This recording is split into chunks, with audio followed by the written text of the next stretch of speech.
आयशा साहिबा वो था कि फासले ऐसे भी होंगे ये कभी सोचा न था, सामने बैठा था मेरे और वो मेरा न था। ये जिक्र है तहरीक इंसाफ और हुकूमत का कि अब फासले कम तो हो रहे हैं, एक दूसरे के सामने तो हैं, लेकिन एक दूसरे पे ट्रस्ट का फुकदान है बहुत ज्यादा।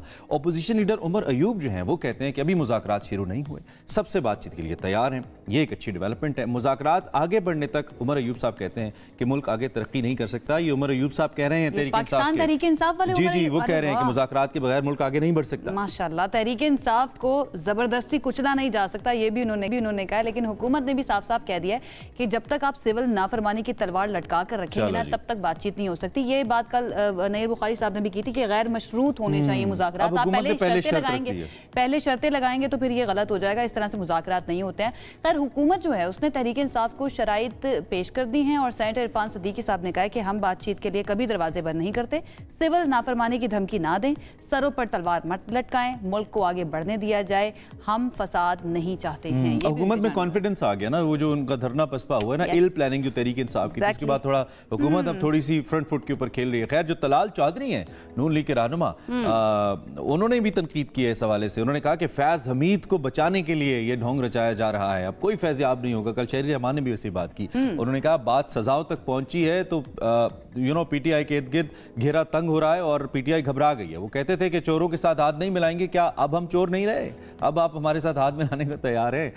जो बानी तहरीक इंसाफ है, मौका मिल गया ना और वो जाने नहीं दे रहे। तहरीक इंसाफ के जो बानी है और फैज हमीद साहब जिनका कोर्ट मार्शल होने जा रहा है प्रोसीजर, उनको बचाने के लिए अब उन्होंने कहा जी मुज़ाकरात नहीं होंगे। दूसरी जानिब जो तहरीक इंसाफ है उसने कमीशन बनाने का, एक ट्रूथ कमीशन बनाने का मुतालबा किया है। सैयद अली जफर कहते हैं कि सच्चाई का एक कमीशन बनाएं, कमीशन अगर कहे कि हम कसूरवार है तो हम बात नहीं करेंगे। फिर अच्छा, ये जो बात करें ना फैज हमीद को बचाने के लिए मुज़ाकरात का ढोंग रचाया जा रहा है, ये उनको बचाने के लिए या फिर बानी पीटीआई को बचाने के लिए? आई थिंक बोथ वेज, लेकिन वो कह रहे हैं कि पीटीआई फैज हमीद को बचाने के लिए सब कुछ कर रही है। दिस इज व्हाट दे से। चलें थोड़ा तजिया ले लेते हैं इस पे जरा तजिया ले लेते हैं। हमारे साथ सीनियर एंकर पर्सन सीनियर सहाफी आसमा शराजी साहिबा जो है उन्होंने ज्वाइन किया, उनसे जान लेते हैं कि वो क्या राय रखती हैं इस पर। आसमा साहिबा बहुत शुक्रिया हमें ज्वाइन करने के लिए। सबसे पहले तो ये असद कैसर और स्पीकर अयाज सादिक साहब जो है उनकी मुलाकात हुई और ये तय हुआ कि मुल्की मफाद के अंदर बैठ के ना हमें कोई ना कोई बातचीत करनी चाहिए क्योंकि इसके अलावा कोई हल नहीं है। आप क्या समझती हैं, हो सकते हैं कोई संजीदा मुज़ाकरात शुरू? मेरा ख्याल है कि पाकिस्तान तहरीक इंसाफ तो मुज़ाकरात इस वक्त चाहती है, बल्कि एक तरह से देखा जाए तो वो काफ़ी ज़्यादा डेस्परेट भी नज़र आती है कि वो पाकिस्तान तहरीक इंसाफ हुकूमत के साथ बात करे। पहले वो सिर्फ इस्टेब्लिशमेंट से बात करना चाहते थे, तो एक तब्दीली उनके एक फार्मूले में या उनके जो लाएअमल है उसके अंदर आई है कि अब वो हुकूमत के साथ बातचीत करना चाहते हैं। मेरा ख्याल है यही सबसे बड़ी तब्दीली है पाकिस्तान तहरीक इंसाफ के एटीट्यूड में। लेकिन ये क्यों हुआ है, इसके पस मंज़र में जाना बहुत ज़रूरी है। मसलन जनरल फैज़ के ऊपर जो कार्रवाई हुई है और फिर जो उसके लिंक्स इस्टेब्लिश करने की या होने की कोशिश हुई है या जो तफ्तीश में चीज़ें पता चली हैं, बहुत पहले इस पे बात हो रही थी कि इमरान खान साहब या उनकी जमात जो है वो ज़रूर इस मामले के ऊपर जो उससे पहले कोई लाएअमल देगी, या अगर ये कंक्लूजन की तरफ ये मामला जाता है तो उससे पहले एक दोनों तरफ से, यानी एक तरफ मुज़ाकरात की बात कर सकती है, दूसरी तरफ जो है वो प्रेशराइज़ करेगी गवर्नमेंट को। और यही हुआ भी है कि एक तरफ सिविल नाफरमानी की कॉल दे दी गई है, दूसरी तरफ जो है वो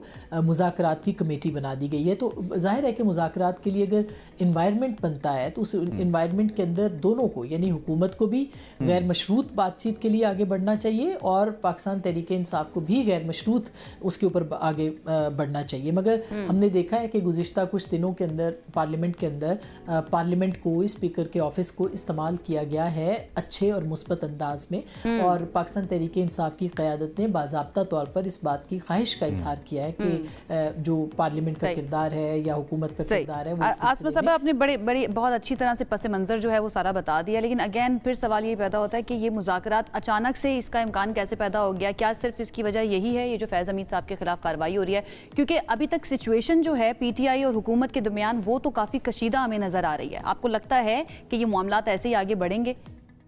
देखिए, इसके ज़ाहिर है कि हर चीज़ के पीछे कुछ ना कुछ, हर बात की तह में कोई बात होती है और वो बात इस तरह की होती है कि अचानक पाकिस्तान तहरीक इंसाफ जो कह रही थी कि हमने किसी से बात नहीं करनी, वो ये कह रही थी कि इस्टेब्लिशमेंट के अलावा हमने किसी से बात नहीं करनी, वो ये कह रही थी कि हमने सियासी जमातों से बिल्कुल बात नहीं करनी, हमने फॉर्म 47 वाली पार्लियामान से बात नहीं करनी, वो ये कह रही थी कि जितने भी उनके यानी चोर डाकू का उनको कहा जाता था सियासी जमातों को, उनके साथ वो नहीं बैठ सकती। लेकिन لیکن وہی تحریک انصاف جو ہے وہ آگے بڑھی ہے اور انہوں نے بات چیت کے لیے رضامندی اختیار کی ہے یا دی ہے اور یہ کہا ہے کہ اب وہ ہر کسی سے بات چیت کرنے کے لیے تیار ہے. انہوں نے اپنے دروازے اوپن کیے. کیوں کیے؟ اس کی وجہ یہ ہے کہ پاکستان تحریک انصاف جو ہے اس کو کوئی رستہ اس وقت نہیں مل رہا. انہوں نے وہ تمام کارڈز استعمال کر لیے جو کہ شاید تحریکوں کے یا جو بھی احتجاج ہوتا ہے اس میں آخر میں استعمال کیے جاتے ہیں, اس کا ان کو فائدہ نہیں ملا. خاص کر کے جو ڈی چوک کی کال تھی, اس ڈی چوک کی کال نے پاکستان تحریک انصاف کو بہت نقصان پہنچایا ہے.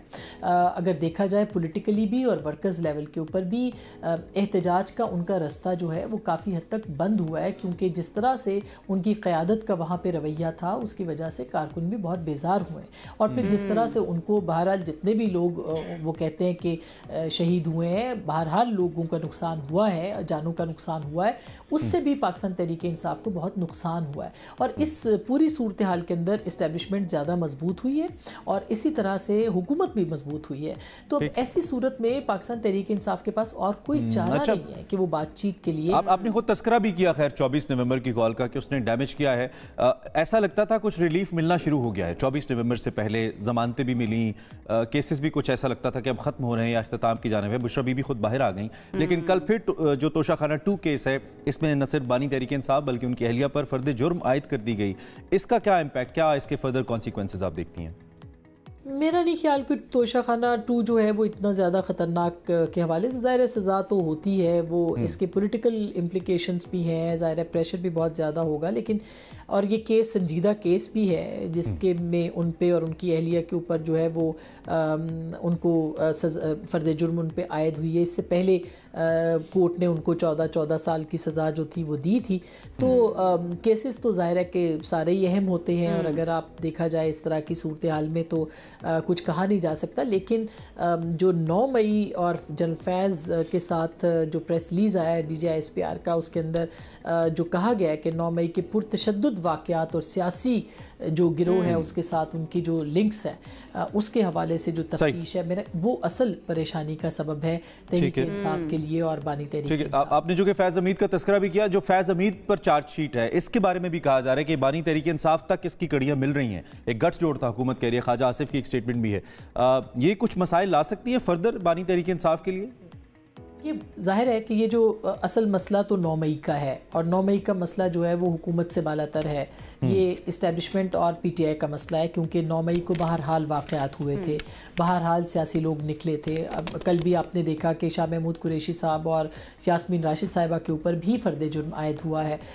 تو یہ پاکستان تحریک انصاف کو اس معاملے کے اوپر جو ہے وہ جوڈیشل کمیشن کا مطالبہ کر رہے ہیں. جوڈیشل کمیشن بھی بننا چاہیے, لیکن اس کے ساتھ ساتھ خود انٹروسپیکشن بھی کرنی چاہیے اپنی جماعت کے اندر. تو یہ کیس جو ہے یہ کافی سنجیدہ ہیں اور اگر حکومت کے ساتھ بات چیت بھی ہوئی تو حکومت اس پہ مشروط بات چیت کرے گی, اور وہ مشروط یہ ہو سکتی ہے کہ پہلے 9 مئی کے کیسز کے اوپر جو ہے وہ آگے بڑھا جائے اور پاکستان تحریک انصاف اس کے اوپر کیا موقف رکھتی ہے یا کیا معاملات رکھتی ہے یا کس طرح سے وہ اس چیز کو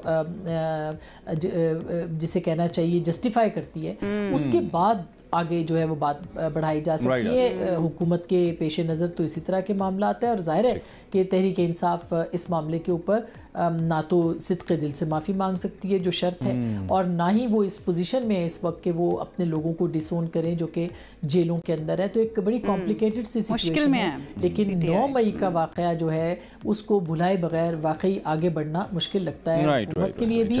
اور سینئر صحافی اور تجزیہ کار عاصمہ شیرازی صاحبہ, thank you very much for precious time, اور آپ کے تجزیے کا بھی بہت شکریہ. جو اس وقت صورتحال چل رہی ہے اس کے اوپر تحریک انصاف کے لیے مشکل وقت ہے, ایسا مشکل وقت ہے, بیک فٹ پہ نظر آ رہی ہے بہت زیادہ, اسی لیے وہ کہہ رہے ہیں آفٹر 24 نومبر خاص طور پہ, اسپیشلی اس کے بعد ہم کہہ سکتے ہیں 24 سے 26